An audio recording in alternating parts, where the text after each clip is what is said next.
Que la paix du Seigneur soit avec vous encore. Jésus-Christ ou rien. En ce jour, nous allons étudier sur la doctrine de la justification. C'est un jour de doctrine aujourd'hui. Nous sommes en train de la sainte doctrine et nous sommes d'abord en train d'étudier sur la doctrine de la justification. Amen.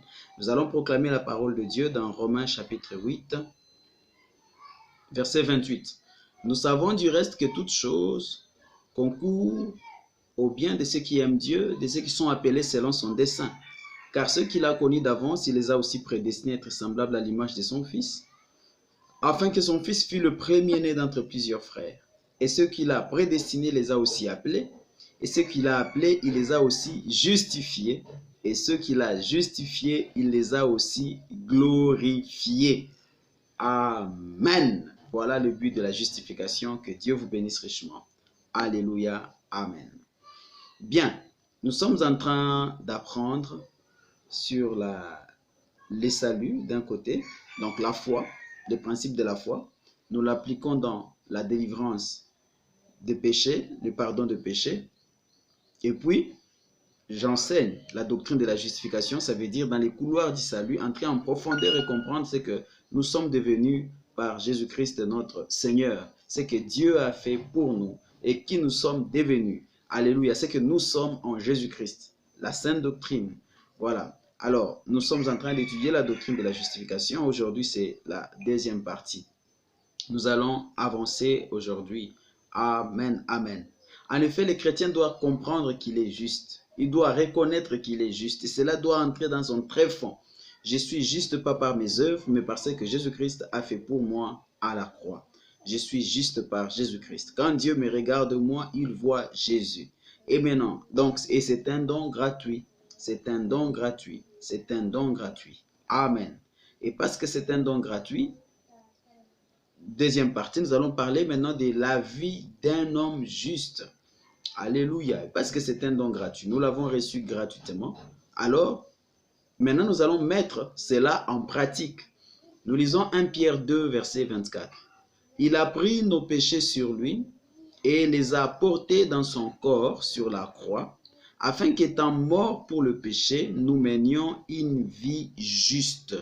Amen. Oui, c'est par ces blessures que vous avez été guéris. Amen. Là, c'est dans la Bible Semeur. Et dans la Bible Second, il est dit, afin que, je paraphrase, afin que morts au péché, nous vivions pour la justice. Semeur dit, afin qu'étant morts pour le péché, mort c'est au pluriel là, donc nous, quand Jésus est mort, c'est nous qui sommes morts.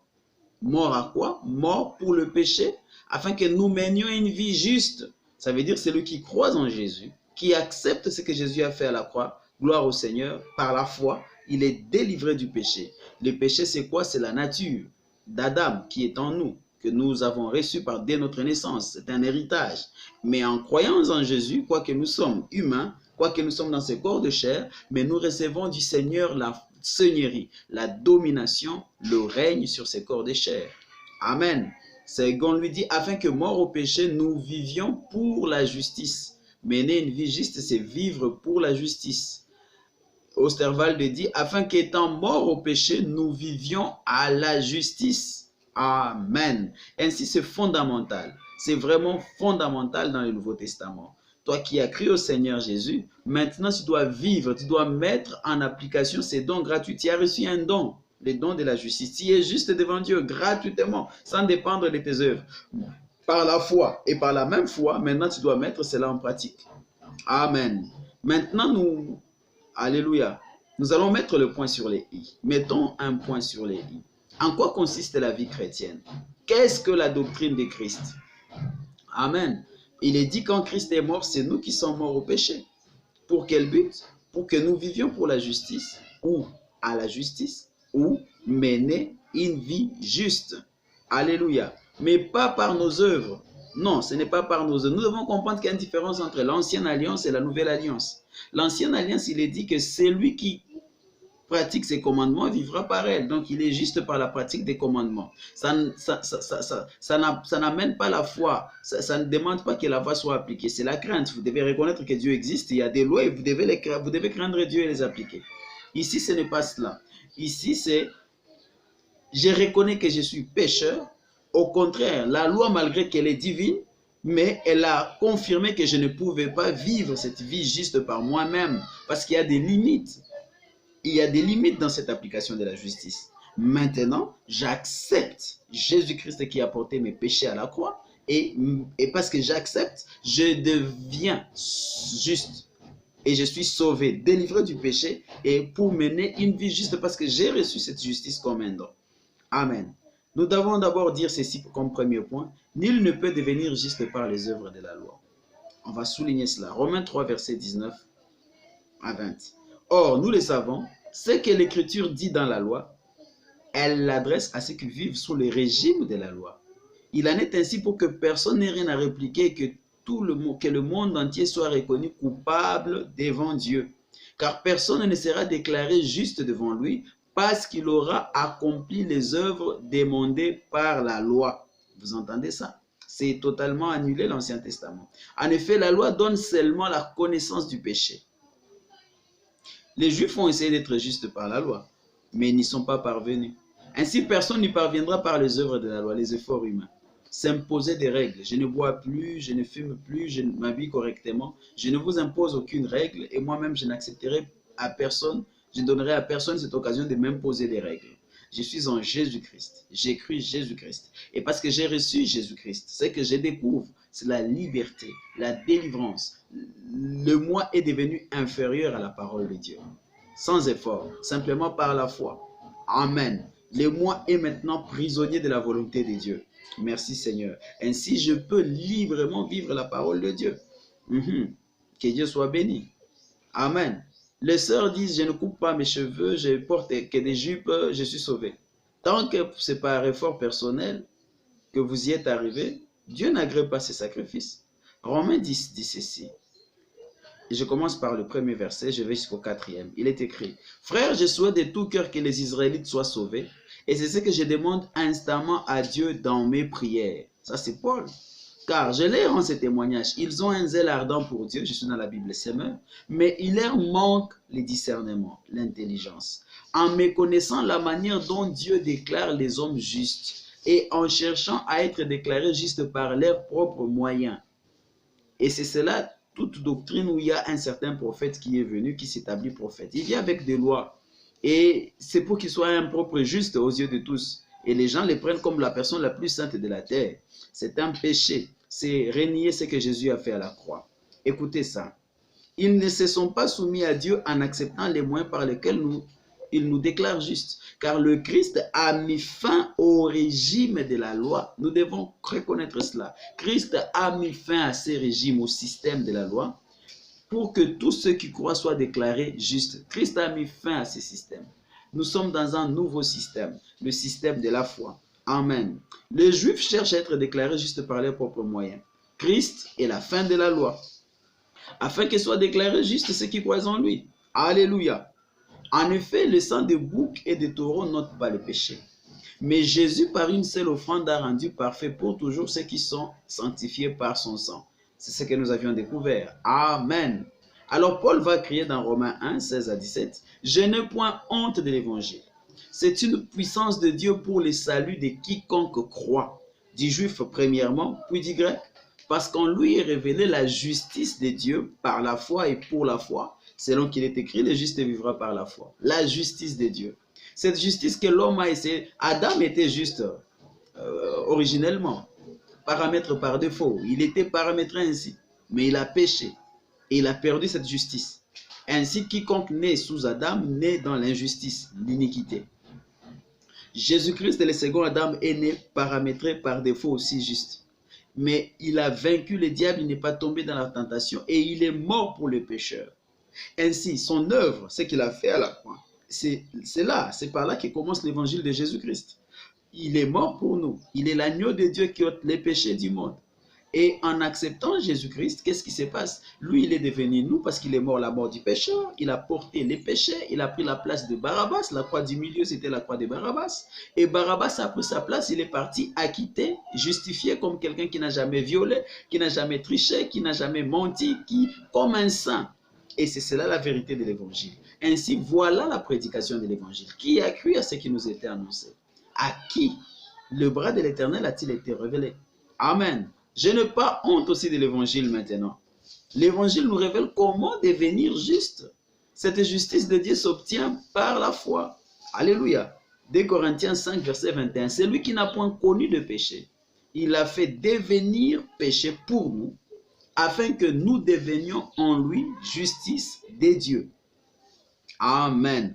Voilà la justice de Dieu. Christ devient nous afin que nous devenions lui.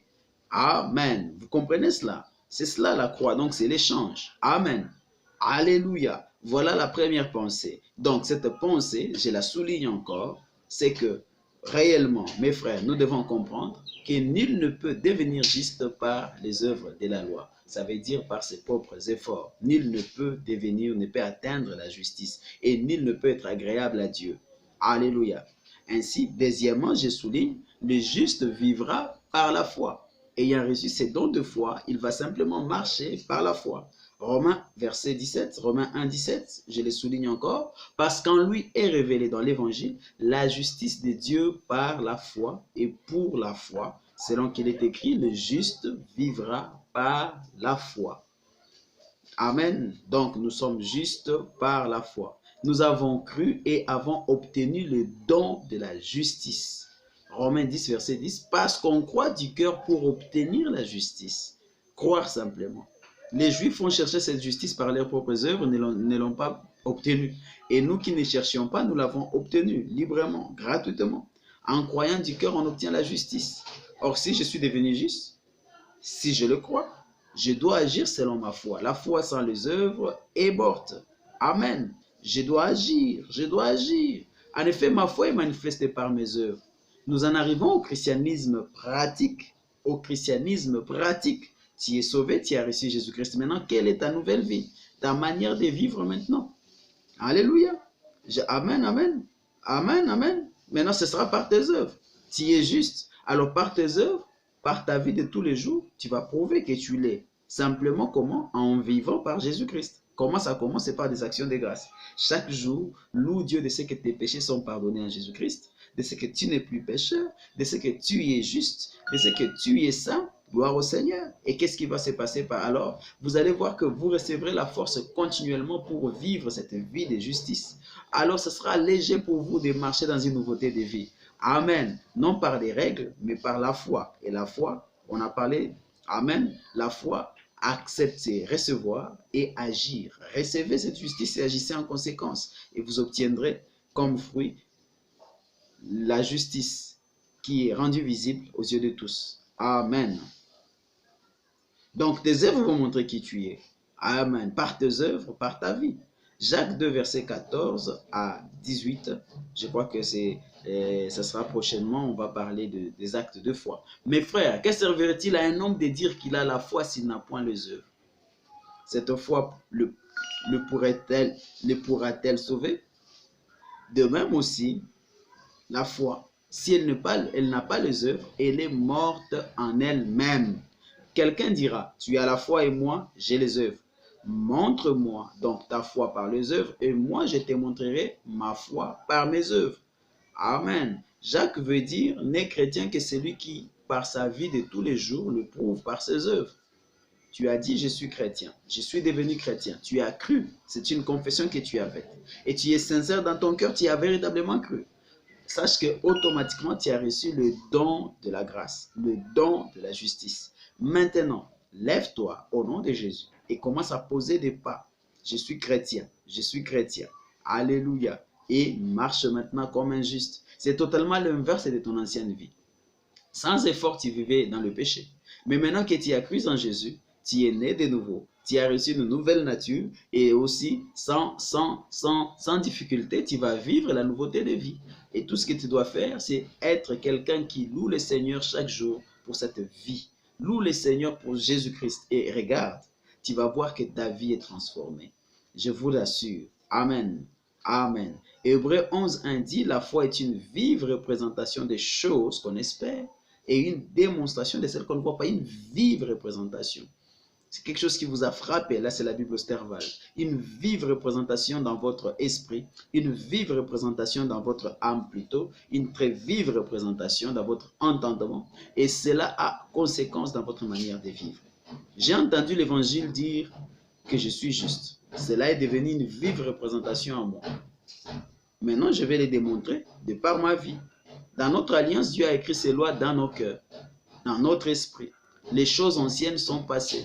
Voici le vieux cœur impénitent.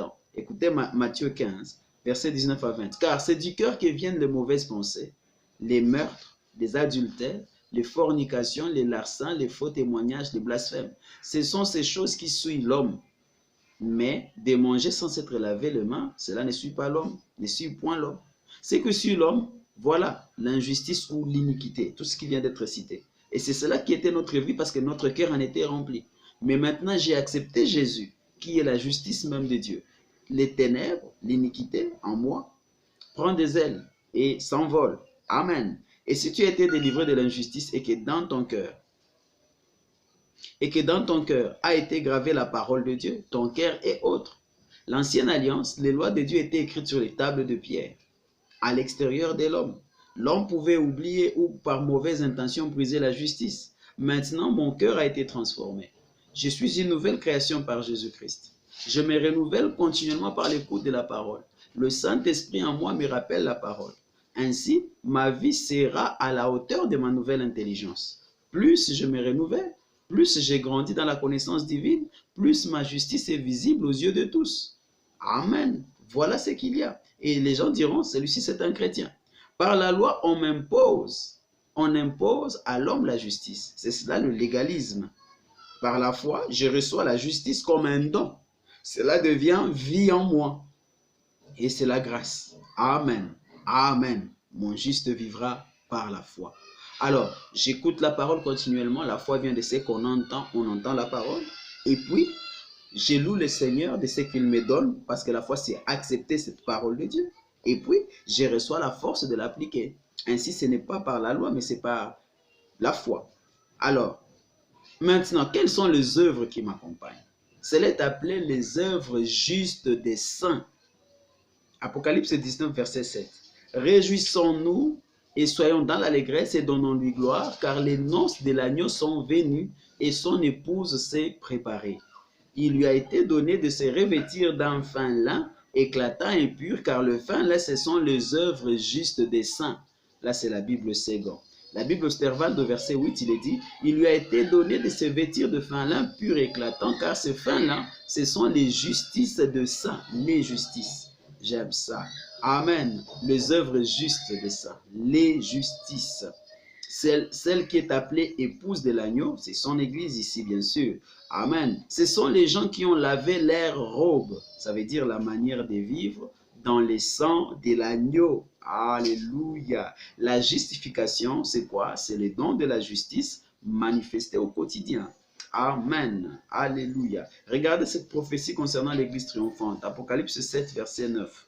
Et c'est la vision de ceux qui viennent de la tribulation. C'est encore une confirmation que l'église passe par la tribulation, avant que Jésus vienne. La tribulation, c'est lorsque la personne de l'Antichrist va avoir plein pouvoir sur la terre. Nous continuerons à en parler. Demain, nous serons dans l'eschatologie ou dans les choses à venir. Nous allons parler de cela.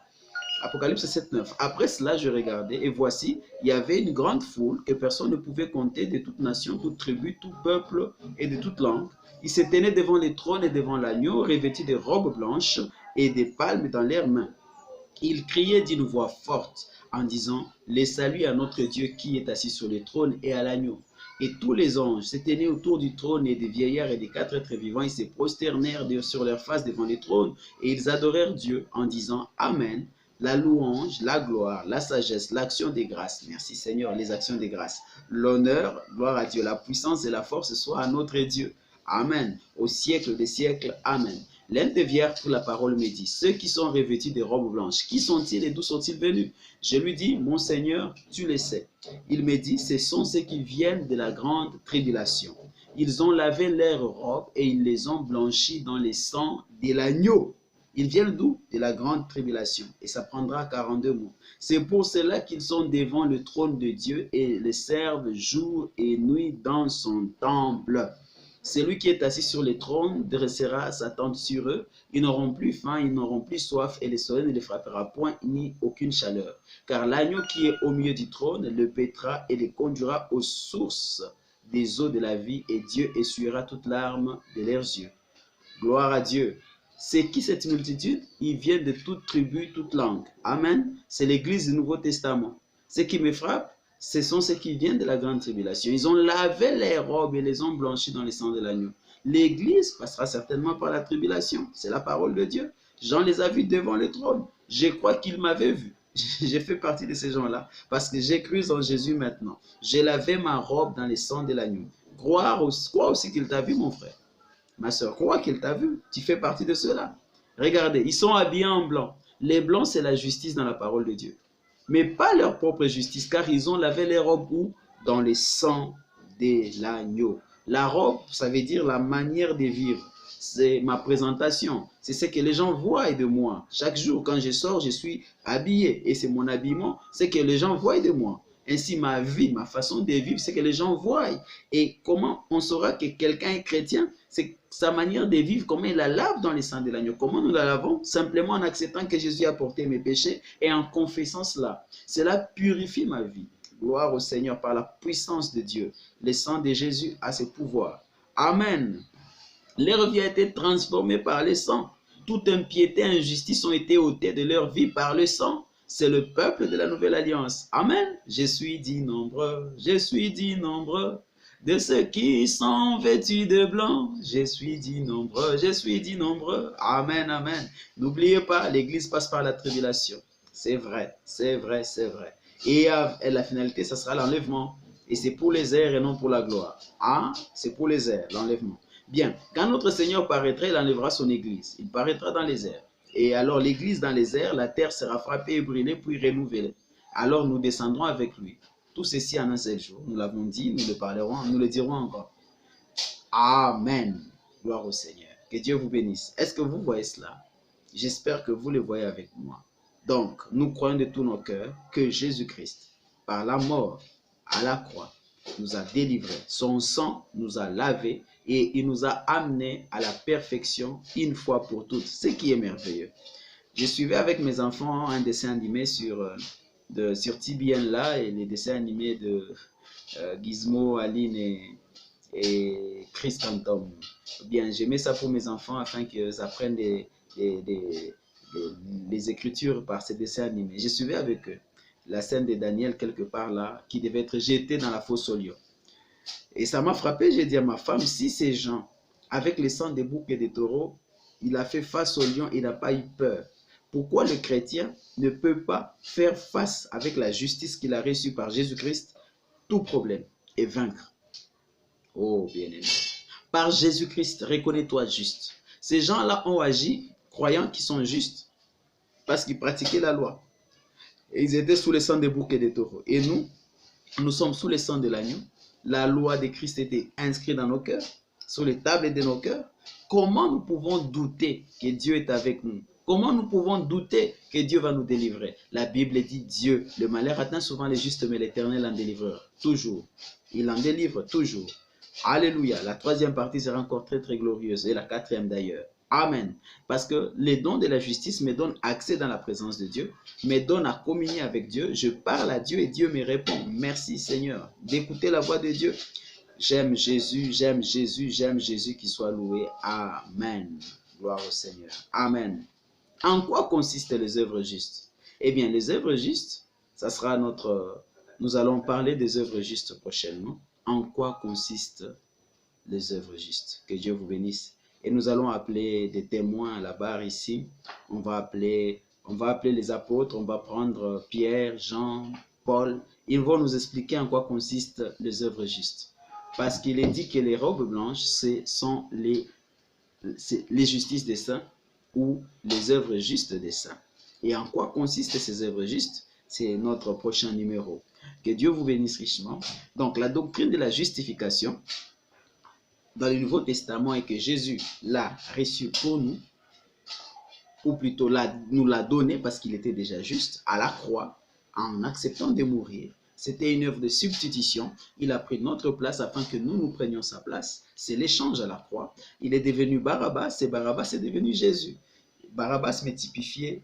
Alléluia. Amen. Et maintenant, je suis juste. Je peux entrer dans les saints des saints. Alléluia. Et parce que j'ai reçu ces dons de justice, je peux maintenant marcher. C'est un don gratuit. Quand vous me donnez de l'argent gratuitement, vous me donnez $1000, c'est à moi de les utiliser maintenant. Je vais les utiliser comme bon me semble parce que vous me les avez donnés. Et Dieu m'a donné la justice et maintenant je veux marcher dans la justice. Et comment vais-je marcher dans la justice? En écoutant la parole continuellement, parce que la foi vient de ce qu'on entend, on entend la parole de Dieu et les actions de grâce, en remerciant Dieu de m'avoir délivré du péché et la puissance de Dieu, parce que ma foi s'appuie sur Dieu, la puissance de Dieu me délivre. Ésaïe 53, premier verset. Qui a cru à ce qui nous était annoncé, à qui le bras de l'Éternel, la puissance de Dieu a-t-elle été révélée, manifestée. Que Dieu vous bénisse. Je suis sauvé, je crois que vous l'êtes. Nous sommes appelés à marcher maintenant dans une vie juste. Comment? Écoutez la parole continuellement et soyez dans les réunions de l'église et passez du temps à louer Dieu. Un chrétien, c'est quelqu'un qui prie. La Bible dit prier sans cesse. Et nos prières, ce n'est pas simplement pour demander la somme des prières, des requêtes, mais nos prières, c'est d'abord les actions des grâces. Vous êtes sacrificateur pour Dieu, que le feu demeure sur l'autel. Paix à vous, que Dieu vous bénisse. Au prochain numéro, nous allons parler de qu'est-ce que ces œuvres justes. On va les définir avec 3 apôtres ou 4, établir cela et afin que vous puissiez avancer dans la vie chrétienne. Que Dieu vous bénisse richement. Alléluia. Amen. Père, je crois que tu aides mes frères et mes sœurs. Je crois que tu les aides à marcher dans la vie juste. Au nom de Jésus-Christ. Amen.